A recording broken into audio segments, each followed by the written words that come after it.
Le Rex du mois vous est présenté par Foncia.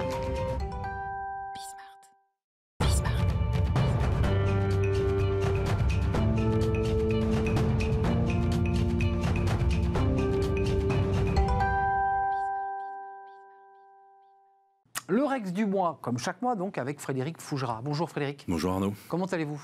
Très bien, toujours, à chaque fois que je viens ici. C'est un plaisir de vous accueillir, directeur de la communication de la RSE du groupe Foncia. On va s'intéresser à un sujet qui est passionnant, qui est un peu psy d'ailleurs, qui est le sentiment d'appartenance à son entreprise, on l'aura bien compris. On dit que les collaborateurs sont finalement les premiers ambassadeurs d'une entreprise. Est-ce que justement l'image employeur se construit à travers ce sentiment d'appartenance ?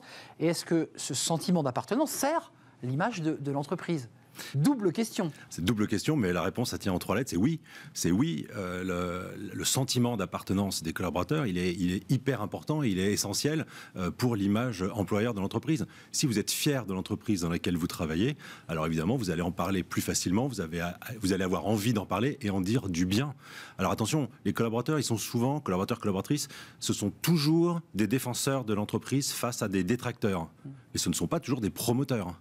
Donc il faut que ce sentiment d'appartenance existe, il faut qu'il ait un sens, il faut qu'il soit travaillé. Et à ce moment-là, vous êtes fier de votre entreprise, alors vous en parlez, vous êtes les meilleurs ambassadeurs. Personne d'autre ne sera plus crédible que vous, que quand vous dites du bien de votre entreprise. Mais c'est intéressant ce que vous dites, la différence entre on attaque ma boîte. Je la défends. Je la défends. C'est comme la famille. Exactement, c'est ma famille.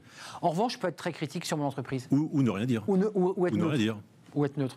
Ça se travaille, ce sentiment d'appartenance. Je veux dire, est-ce que c'est spontané, naturel, ça vient de l'intérieur, ou est-ce que c'est quelque chose qui peut être travaillé ? Et on reviendra évidemment pour savoir qui doit accompagner ce sentiment d'appartenance. Alors, ça dépend des personnes déjà, mais effectivement, l'entreprise, moi je considère que l'entreprise elle a une responsabilité de travailler ce sentiment d'appartenance. Le sentiment d'appartenance, on appelle aussi ça la fierté. Donc l'entreprise, c'est aussi son rôle de faire en sorte que ses collaborateurs et collaboratrices soient fiers de travailler chez elles. C'est pas une question neutre et on laisse pas les gens abandonnés à eux-mêmes et puis à leur propre réaction. Non, l'entreprise a sa propre responsabilité. Il faut se sentir relié en fait à cette entreprise. Exactement. Ça c'est très important. Ça incombe à qui ? RH, management, communication. Qui s'occupe de cette question ? Qui accompagne ses collaborateurs ? J'ai envie de dire, c'est l'entreprise. Donc, oui, c'est pas le RH ou la communication. Vous citez les RH. Les RH, ils ont les ressources humaines ont une responsabilité directe parce que c'est les responsabilités humaines qui travaillent sur les politiques de recrutement, sur les politiques salariales, sur les politiques employeurs, sur l'égalité homme-femme, sur la lutte contre la discrimination. Donc ils ont un rôle sur important de façonnage de l'entreprise. Mais le management, il est hyper important aussi parce que c'est votre management qui vous donne plus ou moins envie de vous lever le matin et d'aller bosser. C'est le management qui va être responsable de votre qualité de vie au travail, au quotidien, tous les jours là, quand vous êtes face à votre boulot. Donc lui, il est très très important. Ouais. Et puis la communication, elle est importante aussi parce que c'est bien de faire, mais il faut aussi faire savoir. Donc la communication, elle a pour responsabilité de valoriser, de promouvoir ce qui existe, ce qui est fait, ce qui existe notamment pour l'interne. L'interne, il faut aussi le maintenir et participer à sa fierté d'être dans l'entreprise. Et puis aussi pour l'externe, parce que les futurs collaborateurs, il faut aussi les attirer, il faut savoir les attirer. Et c'est un élément de marque employeur. Et c'est un élément d'image employeur, bien sûr. D'image employeur, pas de marque employeur. Je pensais à ceux qui couraient, par exemple, avec les couleurs d'une entreprise, vous savez, les running, les 10 km, les marathons. Ça, c'est un engagement fort. On porte les couleurs de sa boîte. C'est très facile à mettre en place par les entreprises et les collaborateurs adorent. Ils donnent d'eux-mêmes et de leur temps de l'entreprise en portant fièrement les couleurs de leur entreprise. C'est toujours des opérations qui fonctionnent très bien et qui en plus sont faciles à mettre en œuvre et en plus ne coûtent rien, grosso modo. Je suis d'accord. Et l'entreprise est toujours très contente de voir le maillot qui passe de temps en temps. Et tout le monde est fier de voir sa marque défiler sur les écrans, dans une photo dans la presse régionale, sur les réseaux sociaux. Alors, il y a une expression, elle est rentrée, je dirais, dans le langage commun, je l'évoquais dans mon lancement, c'est « j'aime ma boîte », parce que c'est devenu une marque lancée par le mouvement, l'association Éthique. Ça se tiendra la semaine prochaine, jeudi prochain, jeudi 21. Pile dans une semaine. Dans une semaine, on est dans l'actualité. Ça dit quoi, « j'aime ma boîte » ? Parce que ça a été brocardé parfois, cette expression, elle a été détournée, « j'aime ma boîte ». Mais cette marque, elle est restée, « j'aime ma boîte ». La marque, elle est restée. Et alors, peut-être que c'est brocardé, parce que je ne sais pas pourquoi. Dans les pays anglo-saxons ou en Asie, on est très fiers de l'entreprise. Ah ouais. Dans les pays latins, c'est un peu moins le cas. Je n'ai pas d'explication à ça.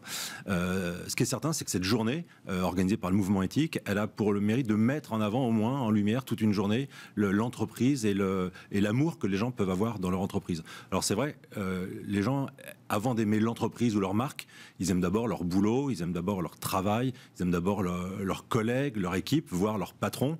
Tout ça, ça se traduit ensuite par le fait d'aimer son entreprise. Et toutes les études qui sont faites, d'ailleurs, montrent que les gens aiment leur boîte. Chaque année, le mouvement éthique renouvelle une étude qui montre à des niveaux très, très élevés le fait que les gens aiment leur boîte. Évidemment, un des principaux mots de notre société, c'est de ne pas avoir de boulot. Donc, quand on est au chômage, ce dont on rêve, c'est un travail. Et un travail, en principe, ça s'exprime dans une entreprise. Donc, on a envie de ça. Mais après, parfois, il y a une certaine réserve, ou en tout cas sur le fait d'affirmer aimer sa boîte. Cette journée-là, elle permet de le dire haut et fort, d'être fier de sa boîte. C'est du sentiment d'appartenance, de la fierté. J'aime ma boîte. J'aime ma boîte et j'ai pas honte de le dire. Et j'ai pas honte de le dire, non, je suis fier de le dire. Fier de le dire. Mais il faut que j'ai des raisons d'être fier. Voilà, c'est là où le sentiment d'appartenance peut se travailler et où l'entreprise a aussi sa propre responsabilité par rapport à ses collaborateurs et collaboratrices. C'est très important. Quelques mots avant de nous quitter, Frédéric Fougera, j'ai quand même le sentiment que quand on brocardait J'aime ma boîte, c'était le monde d'avant Covid. J'ai le sentiment que l'entreprise n'a jamais pris une place aussi importante dans l'esprit des citoyens, justement, et je mets ce mot citoyen en avant. L'État a légèrement reculé. Et c'est l'entreprise qui a pris cette place. Ils considèrent que l'entreprise, elle est centrale à leur vie. J'ai l'impression que J'aime ma boîte, c'est un slogan qui est dans l'actualité. Probablement que J'aime ma boîte n'a jamais été autant d'actualité qu'aujourd'hui. Et comme vous le dites, l'entreprise prend de plus en plus part à la société, au développement des personnes. Et finalement, elle occupe un rôle central que chacun peut être amené à reconnaître et se satisfaire de ce rôle que peut jouer la boîte, que du coup, on aime quand on a la chance d'avoir un travail, ce qui n'est pas le cas de tout le monde. Donc ceux qui en ont un peuvent s'en féliciter et aimer la boîte qui leur permet de travailler. Et vous, Frédéric, vous l'aimez votre boîte ? Moi, j'aime ma boîte, j'aime Foncia. Et j'aime Foncia et j'aime toutes ces équipes. C'est très important. Ouais, on sent qu'il y a c'est une équipe, c'est une entreprise de service. Il y a beaucoup d'humains qui n'est pas toujours bien considéré parce que c'est beaucoup de collaborateurs de l'ombre. Dans le service, on est dans l'ombre et les gens sont extraordinaires. Ils sont dévoués, ils sont très engagés. Et moi, j'aime ces équipes et j'aime travailler au cœur de cette entreprise. Vous avez raison de leur rendre hommage parce que c'est souvent beaucoup de collaborateurs dans l'ombre, notamment dans l'immobilier, parce qu'il y a ceux qu'on voit évidemment qui va vendre, mais derrière, il y a tout un travail, une chaîne qui se fait de collaborateurs qui sont effectivement dans l'ombre et qui sont dans la salle des machines et qui sont très utiles. Et ceux-là, on ne les voit pas, mais c'est eux aussi qui rendent le service. Qui tiennent la boîte aussi, Exactement. Qui tiennent le groupe Foncia. Merci Frédéric Fougera d'être venu nous rendre visite. On se revoit dans un mois, si je ne m'abuse. Directeur de la communication et de la RSE du groupe Foncia. Comme à chaque fois, on fait une courte pause, évidemment, puis on va parler d'un jeune, une solution de notre partenaire. Vous allez le voir, c'est un vrai privilège de pouvoir vous dévoiler un clip en exclusivité sur Smart Job. Un clip, un jeune, une solution. Ce sera l'occasion aussi de faire un bilan avec le haut-commissaire Thomas Guilhuy et son invité qui est la directrice générale de Just Eat. Mais je ne vous en dis pas plus. Courte pause, on les retrouve juste après.